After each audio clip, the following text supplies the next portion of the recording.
Une production Stéréolab.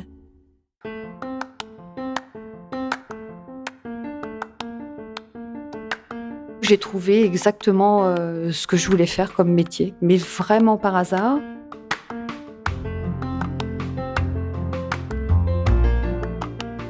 Il y a beaucoup de choses que j'ai dû apprendre, mais par contre je m'éclate. Je m'éclate tous les jours et ça je me dis mais ça c'est quelle chance, quelle chance.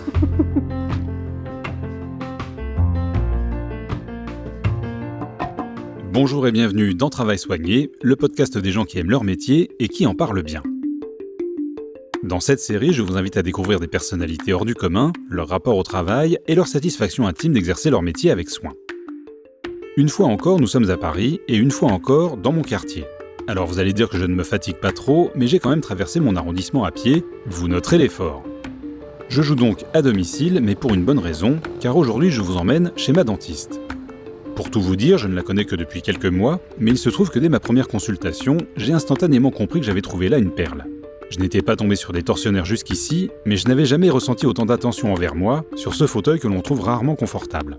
Un truc évident, et ça n'a pas manqué, à l'issue du rendez-vous, je lui proposais de l'interviewer. Et le moins que l'on puisse dire, c'est que Cécile a joué le jeu, saisissant l'occasion pour s'interroger sur son rapport au travail, à son métier, se livrant spontanément, avec toute l'humanité qui la caractérise. Bonjour. On y va ? On y va, je suis. Alors aujourd'hui, je dis bonjour Cécile ou bonjour docteur ? Vous dites bonjour Cécile. Ok. Quand même, comme on va se raconter plein de choses, c'est plus sympathique. Bon, je suis quand même passé par la salle d'attente, comme on fait d'habitude. Normal. Normal. En fait, on laisse toujours un moment aux patients pour un peu... Enfin là, vous n'êtes pas patient, mais... Cécile arbore une assurance décontractée, le physique d'une marathonienne et une bonne humeur communicative. Voilà, tout droit et au fond. Vous connaissez le chemin.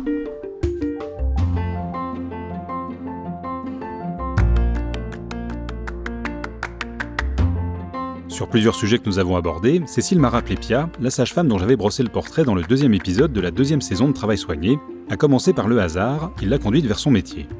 Alors, on va la faire brève. Quand j'étais au lycée, il y a 2 choses qui m'intéressaient, c'était la biologie et la danse. Donc, j'adorais la danse, j'ai toujours fait du sport, du hand, du basket, tout ça, mais la danse, c'était quand même la chose proéminente. Donc, à partir de là, la question, c'était qu'est-ce qu'on fait ? Et donc, je me suis dit, je vais faire médecine parce que j'adorais la biologie. Alors, je voulais pas forcément être médecin, mais j'avais trouvé formidable la biologie où on apprenait tout ce qui était génome, les maladies génétiques, les trucs incurables, etc. Je me voyais très bien travailler en milieu hospitalier ou en recherche pour ça. Donc, je me suis inscrite en médecine. Donc, première année, évidemment, je me suis bananée, normal. Enfin, normal, j'ai travaillé un peu, mais j'étais surtout, premier appartement, vous êtes libre, enfin, voilà. Donc, j'ai travaillé ce qu'il fallait, mais évidemment pas suffisamment. Et puis, 2e année, donc là, par contre, je me suis vraiment attelée à le faire sérieusement. Et en fait, il m'a manqué 3 places pour être suffisamment bien classée pour être en médecine. Et là, on m'a proposé d'aller en dentaire. Donc, j'ai commencé par dire qu'il y avait une erreur, parce que je m'étais jamais inscrite en dentaire. Mais à l'époque, médecine et dentaire, la première année, effectivement, était commune. Mais alors moi, c'est une information que j'avais complètement mis de côté. Je venais en médecine, de toute façon. Le doyen m'a dit, réfléchissez, parce que si vous refusez, c'est 2 ans, il faut repartir à 0. Mes parents, heureusement, m'ont dit, oui, un peu pareil, quoi. Ça fait 2 ans que t'es de truc, alors essaye au moins, essaye. Et donc, je suis allée à la fac, mais vraiment en me disant, je vais tenir un mois, parce que vraiment, les dentistes, c'est tous des sauvages. Et puis, en fait, c'était génial. C'était génial. Des études médicales très intéressantes. C'est très manuel, dentaire. Donc là, je me suis retrouvée à sculpter, à dessiner, à tailler. Donc, c'était génial. Donc, j'ai trouvé exactement ce que je voulais faire comme métier, mais vraiment par hasard. Je pense qu'à l'époque, je ne voyais pas plus loin que le bout de mon nez, c'est-à-dire que je prenais les choses comme ça venait au fur et à mesure. Les 2 premières années, effectivement, sont uniquement techniques. On n'est pas encore en clinique. Mais ce que je faisais en tant que tel à la fac, les TP, les cours, tout ça, ça me plaisait. Donc, ça m'allait très bien comme ça. Après, effectivement, il y a eu l'étape arrivée en 4e année où là, on se retrouve face à des patients. Ça a été encore plus génial. Là, on se retrouve du jour au lendemain, on a des patients, on les soigne. Les gens ressortent en me disant « Oh, c'est formidable, j'ai plus mal. Vous avez un enfant », c'était un de mes tout premiers petits patients à l'hôpital qui m'a dit « Oh là là, mais je vais être dentiste plus tard. » Ça vous donne pas envie d'être dentiste, ça, après ? Non, mais c'est vrai. Enfin, voilà, ça a tout de suite été des très beaux échanges. J'ai tout de suite aimé m'occuper des gens, en fait. Fière de ses origines berrichonnes, Cécile a commencé médecine à Tours, puis enchaîné sur dentaire à Reims, pour finalement suivre son amoureux à Paris. Après 10 ans d'activité, elle s'est installée dans le 11e arrondissement il y a une vingtaine d'années, avec une consoeur qui partage ses valeurs. Son cabinet est situé à l'angle d'une rue et d'un boulevard, à quelques pas de la place de la Bastille, un quartier animé. On y entend d'ailleurs la rumeur de la ville, car ça bouchonne fréquemment sous ses fenêtres. Le cabinet du dentiste, c'est souvent un lieu froid et impersonnel auquel on prête peu d'attention, probablement préoccupé par ce qui nous y conduit. Mais chez Cécile, quelques détails dénotent. Ça fait partie des choses aussi qui me font énormément plaisir dans mon métier. J'ai des nouvelles. Et alors ça, j'adore. J'adore. Des patients qui m'envoient un mail de temps en temps, une carte postale à Noël. C'est pas grand-chose, hein, c'est 2, 3 dans l'année, mais j'adore. Ça, pour le coup, je suis vraiment surpris parce que ça ne me serait jamais venu à l'esprit. Vous n'envoyez pas de carte postale à votre dentiste? Pas encore, en tout cas. Non, les gens font des choses assez extraordinaires, mais vraiment, vraiment. Hein, vous pouvez regarder dans ma pièce, j'ai beaucoup d'objets qui viennent de mes patients. Alors là, par exemple, vous avez ma petite reine d'Angleterre. Alors là, j'ai éteint la lumière, hein, mais normalement, elle vous fait coucou comme ça. Voilà. Donc, elle fait coucou à tout le monde. Ça amuse beaucoup de gens. C'est un patient, un jour, il m'a ramené ça, il était parti à Londres, et puis je ne sais pas pourquoi, il m'a amené ça. Sur le coup, je me suis dit, tiens, c'est bizarre, parce que bon, c'est un peu kitsch, je ne sais pas si je vais... Bon. Et bien, en fait, tous les matins, je l'allume, cette petite reine comme ça, elle me fait coucou, et je trouve ça tellement insolite que ça me plaît et ça me détend. Je commence bien ma journée. Parce que vraiment, ici, c'est chez moi. J'en ai voulu un endroit très personnel, mais c'est aussi chez mes patients. Voilà, donc d'autres petits objets, là, donc des petites statues encore. J'ai une petite libellule que j'aime beaucoup. Vous la voyez? Non. Ah ah Ma petite libellule. Elle est extraordinaire. Ça, c'est une patiente qui m'a ramené ça il y a très longtemps. Hein. C'était une de mes premières patientes, il y a pas loin de 20 ans, dans ce cabinet en tout cas. Qui avait ramené ça de je ne sais plus quel pays, pays d'Asie, Thaïlande je crois. Voilà, et donc ça fait 20 ans qu'elle est comme ça, perchée sur mon ordinateur. Entre-temps, j'ai changé d'écran, mais la libellule est toujours là. Comme je vous le disais, Cécile a pris ma demande très au sérieux, s'interrogeant sur son métier et sa pratique, répondant à des questions qu'elle ne s'était pas posées jusqu'ici. Mais vous l'aurez deviné, son carburant, c'est l'humain, les rencontres, la découverte et soigner, bien entendu. Le mot quand même qui ressort de manière première, clairement, c'est le lien, le rapport, l'échange avec les gens. Et ça, je crois que c'est ce qui fait au quotidien que même quand je sais que je vais avoir des choses difficiles à faire, je vais avoir des choses qui vont amener du stress, enfin tout ça, je sais que je vais avoir plaisir à voir mes patients, je vais avoir plaisir à discuter avec eux, à rire, à discuter, à échanger. Le deuxième mot qui m'est venu, c'est soigner, évidemment. Alors soigner, c'est soulager une douleur, c'est reconstruire quelqu'un. Certains patients ont des histoires qui sont difficiles, douloureuses, donc pour eux, c'est compliqué des fois de juste montrer leur bouche. C'est des patients des fois qui ont beaucoup souffert, ou en tout cas qui sont dans une idée que le jour où ils vont venir chez le dentiste, on va peut-être les juger, parce qu'ils ont des choses bêtes, du tartre, des caries, ou il manque des dents. Donc moi, mon objectif, c'est de ne jamais juger les gens. Je pars toujours du principe que chacun a son histoire. Ce qui est important, c'est que le patient, il soit là.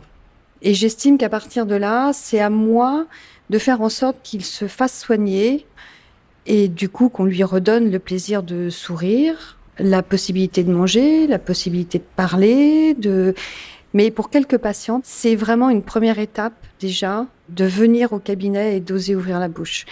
Et ça, la confiance qu'on m'accorde, ça c'est toujours touchant. Quelqu'un qui vous fait confiance, que ce soit un ami, que ce soit un patient, que ce soit vos enfants, c'est toujours touchant.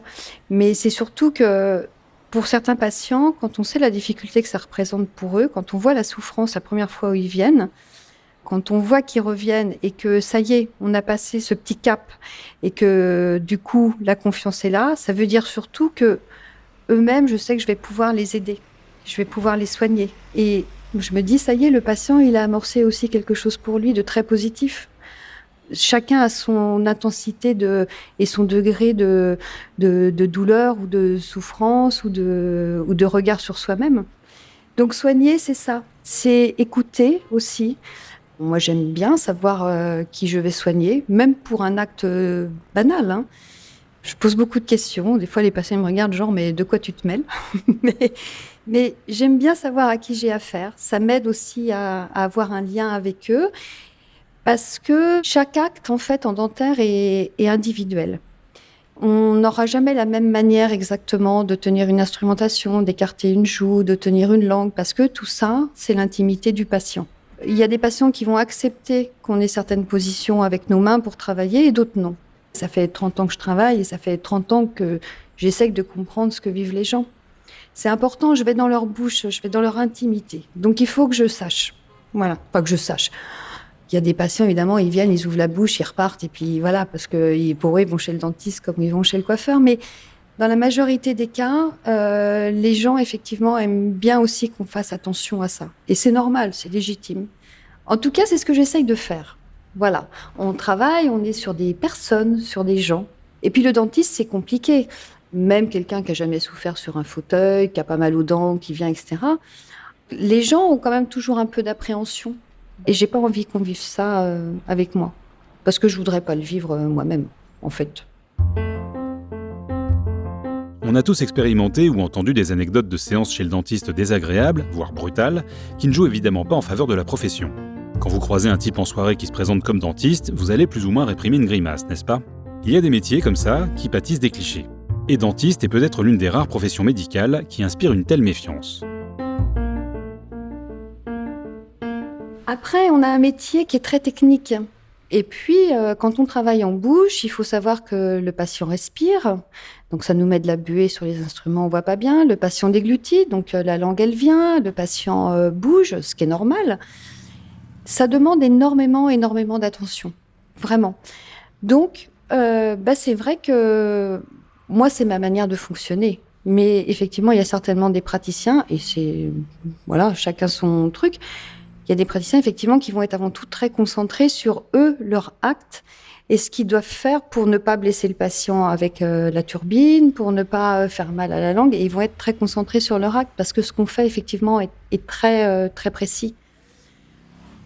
Après, on a chacun son approche, mais c'est vrai qu'il faut quand même avoir cette notion qu'on a un métier qui est très, très technique et très difficile. Donc, effectivement, moi, j'arrive aussi à comprendre que, parce que là, ce que je vous raconte, ça peut faire un peu fleur bleue, peut-être. Je pense que c'est la majorité, c'est 95% de mon exercice. Et puis après, j'ai quand même les 5% où là, je sais que clairement, ce que je vais faire, ça va pas être drôle.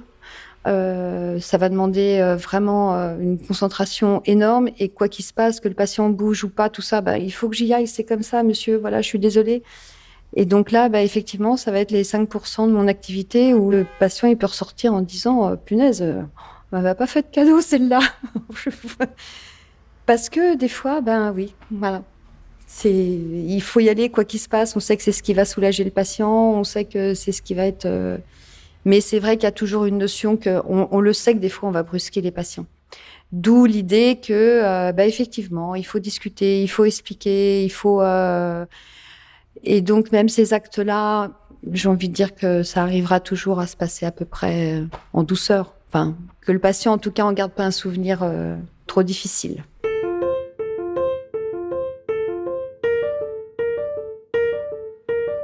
Alors, socialement, comment ça me situe? Le fait est qu'effectivement, je ne commence jamais par dire ce que je fais comme métier. Parce que je trouve pas que c'est ce qui me définit. Enfin, c'est pas ça une personne. Enfin, en tout cas, donc, à moins vraiment que quelqu'un me dise « Oui, mais sinon, tu fais quoi de tes journées ?» C'est vraiment pas quelque chose dont je parle tout de suite. Et puis aussi parce que, justement, très souvent, les gens, ils ont ce problème un peu de recul, que vous êtes à une soirée, que vous êtes juste là pour vous changer les idées, et vous allez quand même avoir le type à côté de vous qui va vous réécouter les complications de sa dent de sagesse qui s'est fait extraire, sa couronne qui tient pas, et puis... Alors que non, vous êtes gentil, mais on est en soirée et je suis comme vous, je viens me détendre. Voilà, je suis pas là pour... Parce que en dentaire, il y a un truc, mais c'est comme les femmes qui accouchent, qui généralement vous racontent combien ça a été pénible, douloureux, mais celles à qui ça s'est bien passé vous racontent pas. Voilà. Quand vous annoncez à quelqu'un qu'il va falloir extraire une dent de sagesse, il commence toujours à vous dire « Oh là là, mais alors non, parce que là mon voisin, oh là là, mais qu'est-ce qu'il a dégusté ?» Et c'est toujours ce que je leur dis. J'ai dit, mais en fait, les gens vous racontent toujours quand ça se passe mal. Mais dans la majorité des cas, ça se passe bien, sauf que les gens ne le racontent pas. Et ben, quand vous êtes dans un dîner ou dans une soirée, et ben, en fait, dès l'instant où vous dites que vous êtes dentiste, on va forcément vous raconter ce qui s'est mal passé. Et ça, c'est vrai que des fois... Mais on va toujours vous raconter quelque chose, quoi qu'il se passe. Je n'ai jamais vu quelqu'un dire « Ah oui, et alors, ça te plaît ?» par exemple. On m'a jamais posé la question de savoir si mon métier me plaisait. D'ailleurs, je m'en rends compte vraiment en vous le disant. Vous voyez, c'est-à-dire que non, je pense qu'on m'a jamais demandé si j'aimais mon métier. Je ne crois pas qu'on demande souvent aux gens s'ils aiment leur métier. Ben, c'est dommage parce qu'en fait, à la rigueur, sans savoir le métier qu'ils font, c'est quand même ce qui les définirait le mieux, c'est de savoir s'ils sont contents dans leur milieu professionnel. En préparant cet épisode, je me suis dit qu'il serait difficile à vendre à celles et ceux qui ne s'attacheraient qu'au métier à cause des a priori sur les dentistes. Mais vous l'avez sans doute compris, ici, la profession est un prétexte à la rencontre. Cependant, cet entretien avec Cécile m'a permis d'envisager son travail sous un autre angle, et c'est aussi ce que permet Travail soigné.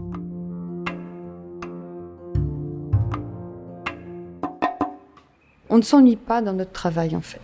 Alors, c'est vrai, quand on voit ça de l'extérieur, on se dit, un dentiste, c'est pas très rigolo, quoi. Il est dans les miasmes, dans la salive, les gens qui bougeotent, qui crachent, on fait des trous, on bouche, enfin, voilà.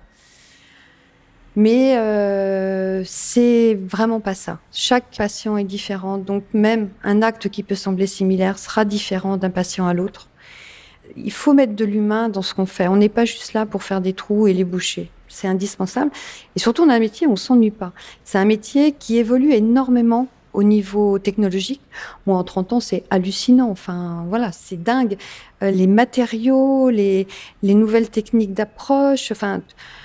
Vraiment, c'est un métier qui est toujours en évolution. Donc, on ne s'ennuie pas. Faut être curieux, faut lire, faut aller en formation, faut rencontrer d'autres confrères, d'autres consoeurs, faut savoir se remettre en question. Moi, ça, j'ai pas de problème avec ça, parce que dès l'instant où j'ai un échec, et on en a tous, mais un échec, ça peut être... c'est un truc bête, c'est quelqu'un à qui je dois extraire une dent alors que je l'avais soigné il y a quelques années. C'est un truc bête, une couronne qui se décèle tout le temps. On se dit, mais pourquoi toutes mes couronnes tiennent et pas elle? En tout cas, on peut toujours se remettre en question et du coup, on peut toujours évoluer. Et ça, notre métier le permet parce que c'est un métier qui, année après année, amène toujours des réponses différentes à une solution. Intellectuellement, c'est très enrichissant parce qu'il va toujours falloir se questionner. Même deux bouches identiques, c'est quand même deux patients différents qui n'ont pas non plus forcément les mêmes facilités financières parce que c'est aussi la difficulté de notre métier, faut le reconnaître. Les patients aussi redoutent ça quand ils viennent chez nous. C'est qu'en gros, ils se disent, bon, est-ce que je vais pouvoir ? Quand moi, j'ai commencé à travailler et que j'ai commencé à avoir des patients qui m'ont dit, là, ça va être compliqué.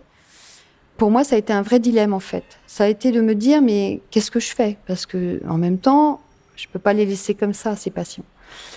Et puis, en même temps, vous découvrez que, à côté de ça, effectivement, vous avez un loyer, vous avez des salariés et il va falloir les rémunérer à la fin du mois. En fait, j'ai appris à estimer la valeur de mon travail. Ça aussi, c'est quelque chose qui s'apprend. C'est aussi un autre aspect du métier où j'étais pas du tout dedans. Moi, en plus, je suis pas du tout d'un milieu comme ça. Je suis tombée en dentaire complètement par hasard. Donc, il y a beaucoup de choses que j'ai dû apprendre. Mais par contre, je m'éclate. Je m'éclate tous les jours et ça, je me dis, mais ça, c'est... quelle chance. Quelle chance.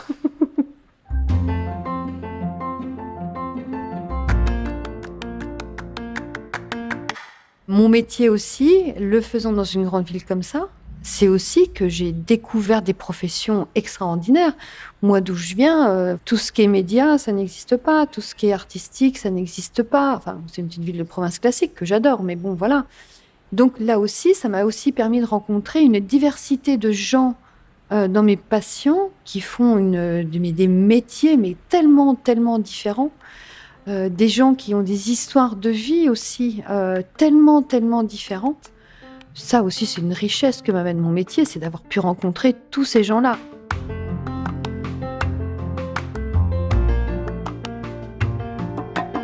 Un grand merci à Cécile de m'avoir ouvert les portes de son cabinet. Si vous avez aimé cet épisode, montrez-le sur votre plateforme d'écoute préférée. Un abonnement, 5 étoiles et un commentaire, si votre application le permet, sont très importants pour qu'il puisse être découvert par d'autres auditeurs. Et surtout, parlez-en autour de vous. Vous pouvez suivre Travail soigné via les comptes Stéréolab sur Instagram, Twitter et Facebook et m'envoyer vos suggestions pour de prochains épisodes. Merci pour votre écoute et à très bientôt.